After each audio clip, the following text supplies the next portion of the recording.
റഹീസ് നമുക്കിപ്പോൾ ഉണ്ട്. റഹീസ്, അഭിഭാഷകൻ പറയുന്നത്, പോറ്റി ഇപ്പോഴും പറയുന്നത് തന്നെ കുടുക്കിയതൊരു ഗൂഢസംഘമാണ്.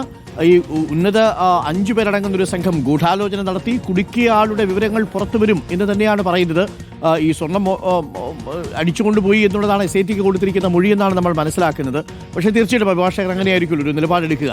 എന്താണ് അഭിഭാഷകൻ പറയുന്നതിൽ നിന്ന് നമ്മൾ മനസ്സിലാക്കുന്നത്? ഇനി എങ്ങനെയായിരിക്കും ഉണ്ണികൃഷ്ണൻ പോറ്റിയുടെ നീക്കം?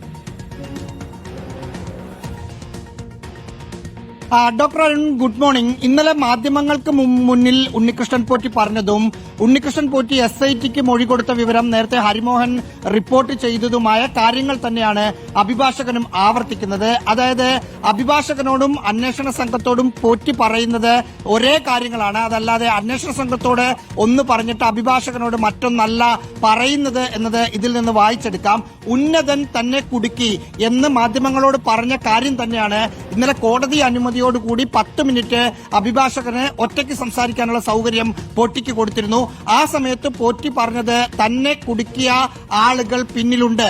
അത് ഉന്നതൻ എന്ന ഒരാളാണോ അതല്ലെങ്കിൽ ഉന്നതരെന്ന 5 പേരാണോ എന്ന കാര്യങ്ങൾ അടുത്ത ദിവസങ്ങളിലാണ് പുറത്തു വരിക. അങ്ങനെ ഒരാളുണ്ട് എന്നത് അഭിഭാഷകനോടും പോറ്റി പങ്കുവച്ചിട്ടുണ്ട്.